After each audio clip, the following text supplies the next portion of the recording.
Bueno, ¿qué les parece si damos inicio? Buenas tardes a todos, ¿cómo están? Buenas tardes, profe. Muy bien, ¿y vos? Bien, también, gracias. Con todas las pilas para la clase de hoy y ya como les decía a tus compañeros, estamos llegando a la recta final, ¿verdad? Ya mañana iniciamos el mes de diciembre con las últimas unidades y el parcial, el segundo parcial también ya, en breve. Sin darnos cuenta, ya estamos llegando al último mes del año. Y bueno, vamos a arrancar, ¿les parece?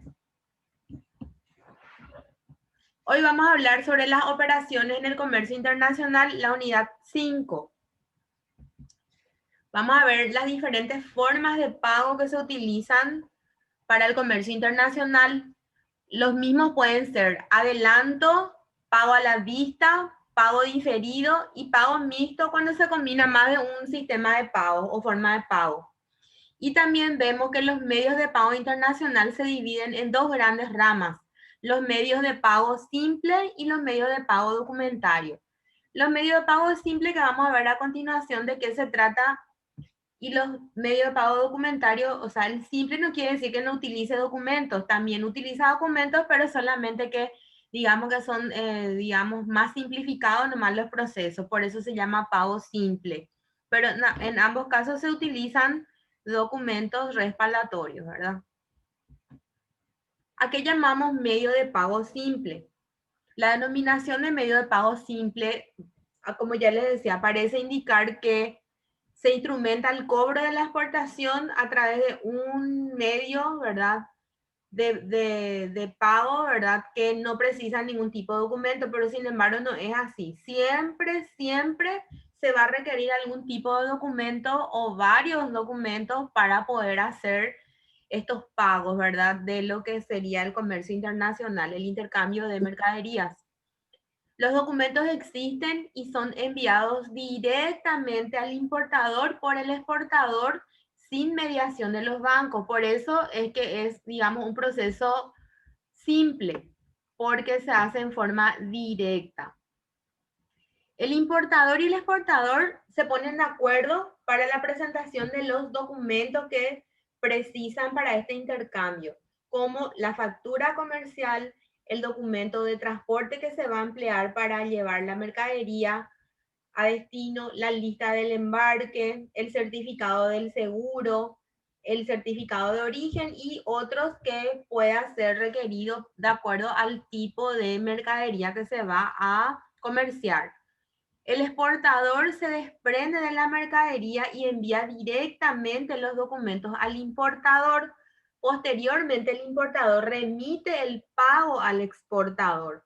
La utilización de los medios de pago simple indica que existe alto grado de confianza entre el exportador y el importador. Por eso se realiza este tipo de pago simple, porque hay confianza entonces entre el importador y el exportador. Por lo tanto, hacen una transacción que es muy directa entre ambas partes, ¿verdad? Sin mucha mediación de por medio, digamos. Y los medios de pago simple que se utilizan en el comercio internacional pueden ser, en primer lugar, el cheque bancario que se utiliza a nivel internacional, la transferencia, la orden de pago simple y la cobranza simple. Estos son entonces los 4 medios de pago simple que se pueden utilizar. El cheque. Todos conocemos lo que es un cheque, pero es bueno manejar los conceptos, digamos, con un criterio unificado. Es una orden incondicional de pago a la vista dada a una institución bancaria por el girador para retirar para sí o para un tercero el total o parte de los fondos disponibles en poder del girador, sea por depósito a su orden en cuenta corriente o por gozar de crédito en una cuenta corriente. El término a la vista significa que este documento es pagadero a su presentación. Entonces el cheque es uno de los medios que se pueden emplear en este tipo de pagos, digamos, simples o directos. ¿Quiénes intervienen? Intervienen el girador, el beneficiario o tenedor del cheque y el girado.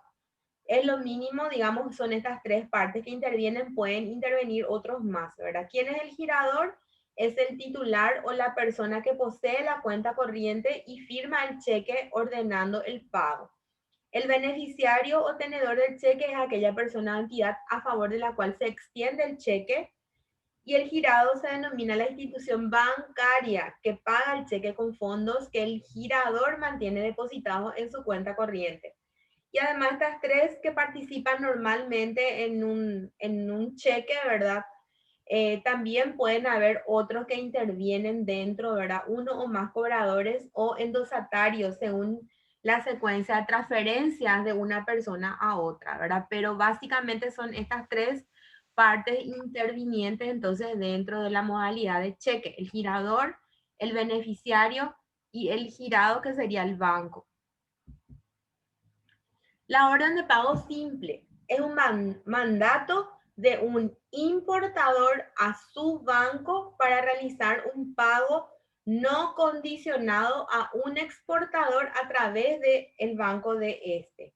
Entonces, a eso le llamamos orden de pago simple. Entonces, a un mandato que un importador le da a su banco para realizar no condicionado, dice, a un exportador a través del banco del último, del exportador. ¿De qué manera se opera? Siguiendo los siguientes pasos. Uno, el envío de la mercadería en primer lugar. Se envía la mercadería, luego el envío directo de los documentos comerciales del exportador al importador, de acuerdo a al tipo de mercadería que sea, también los diferentes tipos de documentos que requiera. Con los documentos del importador retira la mercancía de la aduana. Cuarto, el importador emite una orden de pago incondicional a su banco previa provisión de fondos o autorización para adeudo en cuenta. 5. El banco emisor entrega los fondos al banco pagador comunicándole por SWIFT, sistema de comunicación telemática entre bancos. Y sexto, el exportador cobra una vez identificado o el banco ingresa el dinero en su cuenta. Entonces, de esta manera se opera una orden de pago simple a través del mandato del importador a su banco para realizar el pago a través del banco del exportador. De esa manera, entonces, es la operativa. Y siempre es enviando primero la mercadería y después se realiza entonces el proceso de pago. Otro mecanismo es la cobranza simple. El exportador envía la mercadería o la mercancía y la documentación necesaria para que ésta pueda ser recibida por el importador. Asimismo, emite un documento financiero que se llama letra de cambio o pagaré. El banco del exportador envía este documento al banco del importador, quien se lo presenta a su cliente para que proceda a su pago si la venta es como pago al contado, para su aceptación si la venta es con pago aplazado o se va a pagar posteriormente, ¿verdad? La aceptación es el acto por el que el importador reconoce que dicho documento financiero reconoce la deuda efectiva que tiene con el exportador y se compromete a su pago a la fecha de vencimiento de dicho documento. Cuando la letra ha sido aceptada, el exportador puede esperar a su vencimiento para proceder a su cobro o descontarla de su banco. Entonces, eso ya de acuerdo a cómo acordaron entonces entre las partes. Siempre existe un riesgo a través de los diferentes tipos de medios de pago. En este caso, el riesgo de este medio de pago, el importador, una vez que recibe la mercadería, se puede negar a pagar o a aceptar esa letra de cambio. No obstante, con este medio de pago al menos se evita el posible retraso que podía dar con el cheque bancario y con una orden simple. Antes era el importador quien decidía cuándo solicitar el cheque o transferencia, mientras que ahora el exportador quien inicia el procedimiento con el envío de la letra de cambio. Entonces, tienen su nivel de riesgo, pero digamos está dentro de lo previsto, ¿verdad? De hecho, que en todo lo que vemos siempre existe un nivel de riesgo, pero en este caso no es tanto, ¿verdad? Como otros tipos de medios de pago. La orden de pago documentaria. En este caso, se trata de una orden que da el importador a su banco para que realice la transferencia a favor del exportador en el momento en que dicho banco reciba la documentación acreditativa de la mercadería enviada. Esta documentación es la que va a permitir al importador retirar la mercancía de la aduana o del almacén del transportista. Es un medio de pago poco utilizado, prácticamente en desuso. Existe cierto nivel de confianza en el importador similar al de la cobranza simple. Su costo es elevado, por eso no es ya tan utilizado, por el costo. La documentación. Los documentos más habituales que se incluyen en la remesa son comerciales, como la factura comercial, los documentos de transporte, los documentos de seguro del transporte, relación del contenido, etc. O sea, diferentes tipos de documentaciones que siempre se requieren para hacer estas transacciones a nivel internacional, ¿verdad? Y para que se pueda hacer la remesa. Y a nivel financiero, la letra de cambio sobre todo es lo que se exige. Las modalidades principales, pueden haber otra vez diferentes modalidades que se pueden utilizar. Contrapago, los documentos se entregan al importador contra pago del importe de la operación. Contra aceptación, los documentos se entregan al importador contra la aceptación de un efecto financiero, generalmente la letra de cambio, con vencimiento aplazado que acompaña a la remesa. Además de esta aceptación, se puede solicitar para mayor seguridad un aval bancario. Entonces, contra la aceptación en este caso es otra modalidad.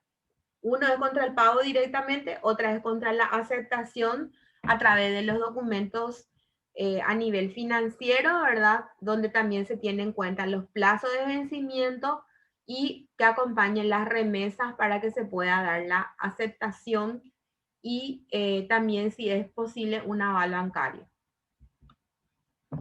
¿De qué manera es la operativa en este tipo de casos? Envío de la mercancía, siempre primero entrega de esos documentos comerciales e instrucciones de cobro al banco remitente, envío de los documentos e instrucciones al banco presentador, aviso al importador de la existencia de la cobranza, pago y entrega de documentos según instrucciones de la cobranza.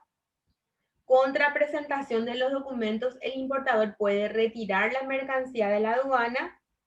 El banco presentador entrega los fondos al banco remitente a través de esa comunicación vía SWIFT que ya habíamos dicho. Y el exportador cobra el importe de la remesa.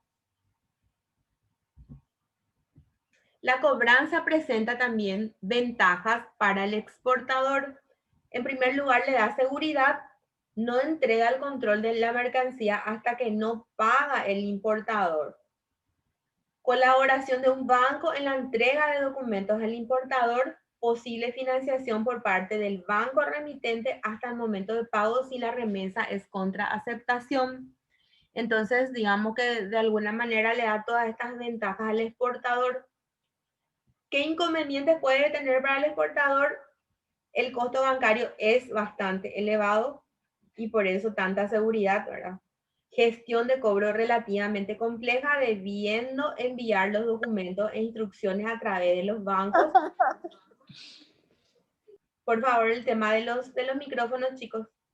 Desde el punto de vista comercial, se demuestra desconfianza hacia el importador. Existe la posibilidad de que el importador no se presente o se retrase a pagar para retirar los documentos. Eso podrían ser los posibles inconvenientes. Como ventaja para el importador, eso era para los exportadores. Para el importador, se puede decir que la cobranza le permite salvar la desconfianza del exportador, que de otro caso puede que no le vendiera o le exigiera un pago anticipado o un medio de pago más riguroso. Como punto negativo para el importador es preciso destacar que el coste resulta elevado, la gestión es relativamente compleja y no es un instrumento que permita revisar las mercancías antes de pagar. O sea, ya tiene que pagar antes de retirar las mercancías. O sea, vemos que para todos los casos tienen ventajas y tienen desventajas y para ambas partes. El crédito documentario es un compromiso de una entidad financiera del importador de pagar a un beneficiario, el exportador, cuando se cumpla con determinadas condiciones, la presentación de ciertos documentos en determinados plazos que se fija de mutuo acuerdo, y entre otros documentos. La entidad financiera emite el compromiso a instancias del ordenante, es decir, del importador. La regulación. Aquí existe una serie de regulaciones para el uso del crédito documentario, que es irrevocable, que tiene que haber confirmación, que tiene que haber plazos determinados. En el caso de la irrevocabilidad, de acuerdo a la normativa internacional, los créditos documentarios son irrevocables. Así, una vez emitido, no pueden modificarse sin el consentimiento del beneficiario, es decir, del exportador. La confirmación, aparte del compromiso del banco emisor en el crédito documentario, se puede incorporar el compromiso de otro banco análogo y simultáneo al banco del emisor. La inclusión de ese compromiso adicional se denomina confirmación del crédito documentario y el banco lo asume banco confirmador. O sea que siempre tiene que haber esa confirmación de ambas partes, ¿verdad? La confirmación del crédito documentario permite al beneficiario, el exportador, cubrirse frente a la potencial insolvencia del banco emisor o frente a posibles problemas de pago del país del que está situado este. Plazo. Los créditos documentarios deben contar con un plazo máximo de presentación de los documentos por parte del beneficiario, que se denomina fecha de vencimiento para la presentación. Asimismo, los créditos documentarios pueden contener fechas máximas de embarque y plazos máximos de presentación de documentos tras embarque que son acordados entre las partes de estos plazos. Lugar de presentación es aquel banco en el que se debe cumplirse estrictamente el condicionado del crédito documentario. Puede ser el banco emisor u otro. En este caso recibe el nombre de banco designado.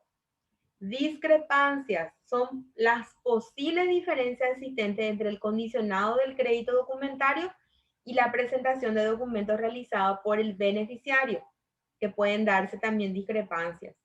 Y plazo para examen de los documentos. El banco que deba examinar los documentos dispone de 5 días hábiles bancarios para examinar esos documentos y determinar si estos son conformes, si son correctos o si existen discrepancias para hacer digamos, los reclamos correspondientes. Entonces, todo esto, digamos, son regulaciones que se tienen en cuenta al momento de utilizar lo que llamamos crédito documentario. ¿Cuál es la operativa? La apertura se efectúa de acuerdo a los siguientes pasos. 1. A través de un contrato de compra-venta que contempla el pago mediante el crédito documentario bajo determinados términos y estipulaciones. 2. Solicitud de apertura del crédito documentario indicando términos y estipulaciones. 3. El banco emisor analiza la conveniencia de emitir el crédito documentario. En caso de que el banco decida la emisión del crédito, comunicará la apertura al banco avisador. 4. La notificación del banco avisador al beneficiario de la apertura del crédito documentario bajo las condiciones comunicadas por el banco emisor. En cuanto a la utilización, se desarrolla de acuerdo a los siguientes pasos. En primer lugar, siempre se envía la mercadería, se entrega los documentos requeridos en la apertura por el exportador al banco avisador, se remite los documentos del banco avisador al banco emisor, el banco emisor analiza los documentos y si cumple el condicionado hace frente a su compromiso de pago, abono de fondos al beneficiario, contrapago, entrega de documentos al ordenante, y contra presentación de los documentos, el ordenante puede retirar la mercadería de la aduana. Entonces, todos estos pasos forman parte entonces del proceso operativo de lo que llamamos entonces crédito documentario. O sea, es bastante complejo, tiene todo su proceso. ¿Cuáles son las ventajas del crédito documentario? Para el exportador, el medio de cobro más seguro que existe para el exportador es el crédito documentario. Es un compromiso de pago de gran certeza. Bancario, anterior al envío de la mercadería ya existe. Ya se da el compromiso entonces y condicionado, cerrado y conocido. El importador le permite salvar la desconfianza del exportador, puede exigir documentos y plazos que garanticen que la mercancía cumple las estipulaciones necesarias y el banco no paga si los documentos y plazos no se cumplen. Entonces, vemos que es bastante ventajoso para ambas partes y por eso también el proceso es bastante, digamos, burocrático, por decirlo, ¿verdad? Bastante más riguroso, pero también tiene más ventajas para ambas partes, más seguridad. Pero también existen posibles inconvenientes, como todo, nada es 100% seguro. Para el exportador el costo es elevado, la gestión de cobro es compleja, demuestra clara desconfianza hacia el importador, posibilidad de que no presente adecuadamente los documentos se puede dar, falta de agilidad, apertura, preparar documentos, análisis, o sea, realmente tiene mucha burocracia toda esta parte, digamos, documental y procedimental para que esto se pueda dar. Pero como vimos es mayor la ventaja. Importador, conseguir el compromiso de pago del banco puede ser un inconveniente. El costo también es elevado, es el más alto entre todos los medios de pago y de cobro. El riesgo de que la mercadería no se ajuste a lo previsto para el importador. Gestión compleja entre todos los medios de pago, cobro y falta de agilidad, porque vemos que es un proceso bastante, digamos, exigente. Son muchos trámites documentales para poder justamente garantizar este proceso. Existen tipos de crédito documentario de acuerdo a los compromisos. Pueden ser revocables y irrevocables. Revocables pueden ser anulados o modificados por el banco emisor en cualquier momento y sin tener que avisar al beneficiario. Se desaconseja absolutamente su uso ya que no es un compromiso de pago firme. En la práctica prácticamente ya no se emplean, pero o sea, es uno de los tipos de documento por compromiso. Irrevocables son los que no pueden ser modificados, cancelados o alterados de forma alguna sin la conformidad de todas las partes intervinientes en la transacción. Es un compromiso firme por parte del banco emisor en favor del exportador, que es lo que más se utiliza, el que es irrevocable. La confirmación, documentos por confirmación, confirmadas y no confirmadas. Confirmadas son aquellas en las cuales un banco de plaza del beneficiario asume el compromiso de pagar sin recurso, es decir, que asume un compromiso distinto al ya adquirido por el banco emisor. En otras palabras, se constituye en solidario pagador, digamos, ¿verdad? Y principal pagador del compromiso asumido por el banco emisor. Las no confirmadas son aquellas en las cuales el compromiso de pago es asumido por el banco emisor, por tanto no implica obligación de pago inmediato por parte del banco notificador. Luego tenemos por tipo de pago a la vista con aceptación mixta y pago diferido. A la vista son aquellas pagaderas a sus beneficiarios a la presentación de los documentos.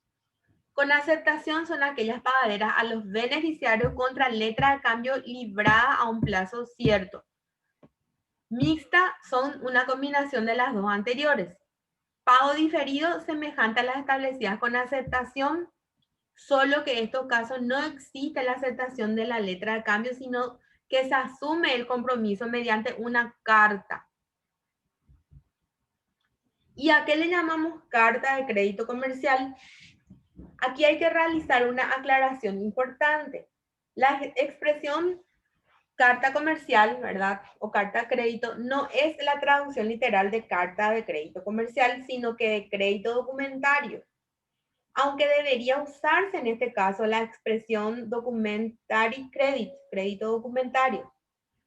Por ello, aunque usemos la expresión carta de crédito comercial, tenemos que tener cuidado de que no se confunda con un crédito documentario, que es otra cosa.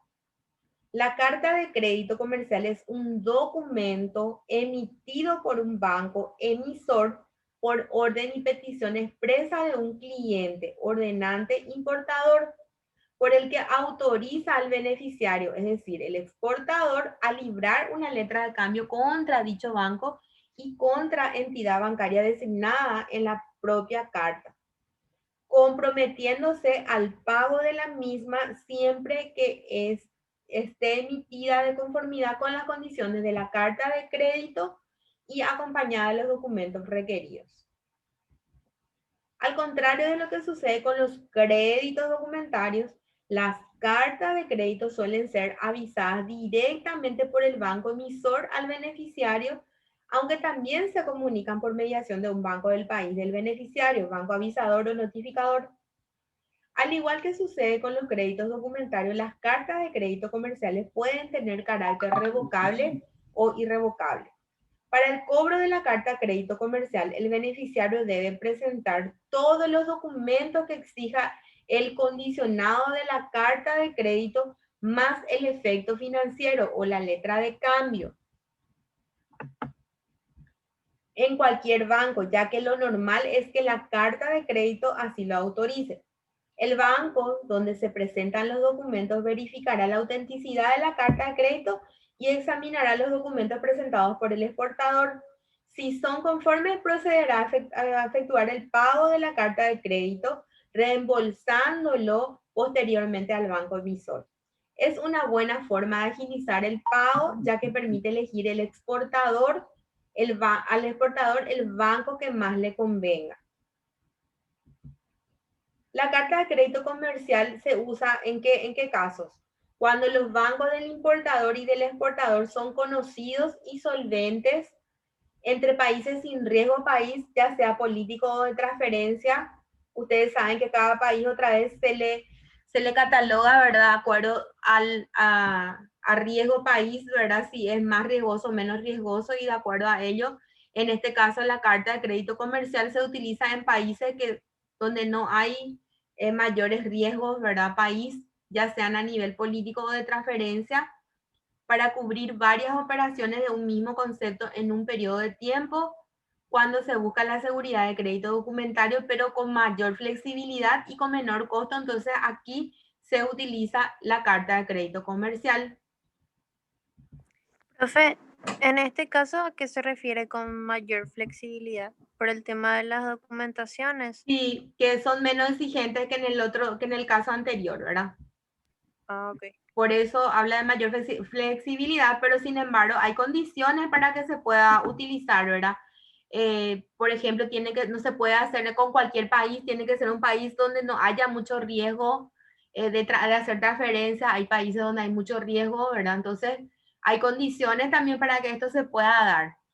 Él dice que los bancos del importador y del exportador tienen que ser conocidos y tienen que ser bancos solventes, o sea, no puede ser con cualquier banco tampoco. También tienen que pueden cubrir varias operaciones a la vez. Sin embargo, vimos en el caso anterior de que estamos hablando de un tipo de mercadería, diferentes documentos que exigen para ese tipo de mercadería, ¿verdad? O sea, mayor exigencia y mayores trámites también, ¿verdad? Pero así también vimos que en los otros casos, por ejemplo, ¿verdad? De lo que sería, vamos a volver, el crédito documentario, por ejemplo, exige mucho más documentos, tiene mayores exigencias de regulación, ¿verdad? Es mucho más burocrático, pero es también más costoso, pero también es más seguro. O sea, todo tiene su pro y su contra, pero cuanto más seguridad le da a ambas partes, importador, exportador, generalmente tiene mayor costo. Y todos tienen su pro y su contra, sus ventajas y sus desventajas, y ya el importador y el exportador se ponen de acuerdo con el tipo de transferencia o de pago que van a realizar, ¿verdad? Ya depende de muchas variables, digamos, ¿verdad? Ya de ambas partes ponerse de acuerdo. Básicamente esos son los tipos entonces de trámites y de documentos que se utilizan para los pagos a nivel de importación y exportación del comercio internacional. O sea, son los más utilizados. ¿Tienen alguna duda, pregunta? Es más que nada conocer nomás las diferencias que hay entre los diferentes tipos de pago, ¿verdad? Y todo, como les digo, tiene ventajas y tiene desventajas. Ya de acuerdo al importador y al exportador se ponen de acuerdo en cuál les conviene utilizar, ya sea porque tiene menos desventaja o porque tiene más seguridad o porque a veces hay desconfianza, también como vimos en algunos casos, ¿verdad? Hay desconfianza entre el importador y el exportador entre si envía o no la mercadería acorde a los requerimientos y de acuerdo a ello entonces ven qué tipo de trámites bancarios o de pagos de transferencias van a realizar, de acuerdo entonces a una serie de variables. Dependiendo de ello, entonces eligen el tipo de transferencia que van a realizar o la vía de pago que van a utilizar. Profe, a tu parecer, ¿cuál te parece que es más recomendable, por ejemplo? No, más recomendable, vimos por ejemplo el crédito documentario, es uno de los más recomendables en cuanto a confiable, pero también es uno de los más exigentes a nivel de trámites, más burocrático, pero también es más costoso. Y acá realmente depende mucho ya de el objetivo que tienen las partes, ¿verdad? Tanto el importador como el exportador, dependiendo ya de la cantidad de mercadería que van a vender, de el tipo de riesgo país que hay entre los países que están interviniendo, de la confiabilidad de los bancos que intervienen y también de lo que están dispuestos a pagar también para dichos trámites, ¿verdad? Depende mucho de eso, o sea, es muy subjetivo, digamos, porque depende mucho ya de los intereses de ambas partes y de las condiciones también que se dan para el tipo de mercaderías que quieren importar o exportar.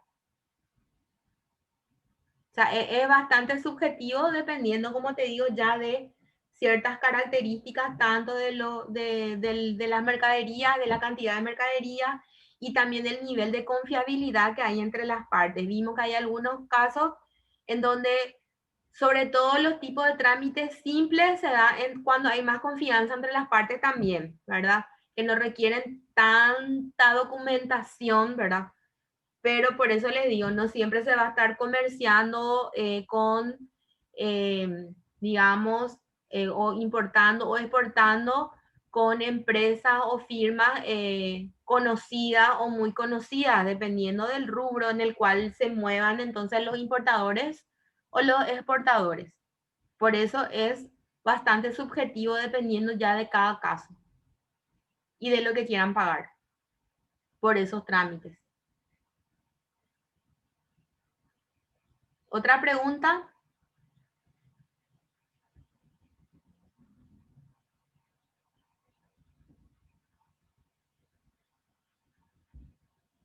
Hola. ¿Está todo claro, chicos? Sí, profe, muchas Sí, gracias. profe. Bueno, Profe, tengo una consulta sí, en referente a la tarea. sí. Me fijé en hoy que todavía decía sin calificar. No, no califiqué todavía. Ahora yo corto y me pongo a calificar y después a enviar la planilla. Ah, ok. Eso no más quería saber, profe. Gracias. Sí, una vez que tengan la planilla les voy a estar compartiendo seguramente con el delegado. Bueno, profe Silvia dice que no puede encender su micrófono, pero que está todo claro. Ah, pobrecito. Yo no fui a decirle. Espérate. A ver. No, está todo habilitado. No, a ver, ¿puedes probar otra vez, Silvio?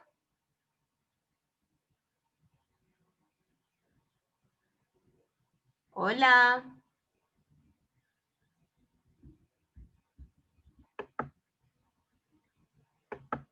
Silvio.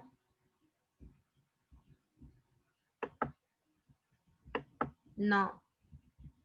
Y porque qué raro, porque está activado. Ahí está. Hola Silvio. Ahora sí, hola, profe. Sí, ya extrañaba y tu voz, tu comentario, tu pregunta. No, profe, estaba en el colectivo también y mi chofer parece que estaba en una discoteca o algo así. Dios En mío. fin, Bueno, pero escuché toda la clase espectacular. Aprendí unas nuevas herramientas que tienen que ver con este tema del comercio internacional. Bastante interesante. Y lo único que me doy cuenta es que cuanto más seguro, más caro, ¿verdad? O sea, que quiere decir que hay procesos que pueden ser mucho más económicos en este tema de la importación, exportación, pero que tienen más riesgos, ¿verdad? exacto. Así mismo. Entonces eso. Sí, súper bien, Silvio. Y de hecho que como vemos en todo lo que venimos hablando en las clases, siempre hay riesgo en todo lo que se hace a nivel de comercio internacional, ¿verdad? A veces es menor, a veces es mayor, pero siempre hay riesgos. Por lo tanto, las empresas, ¿verdad? Y las firmas que trabajan en todo lo que es el comercio internacional siempre están expuestas, ¿verdad? A estos riesgos y ya dependiendo de su aval, ¿verdad? Monetario también, si es que puede o no cubrir, cuanto más asegurados estén digamos, pagando, como le digo, todo lo que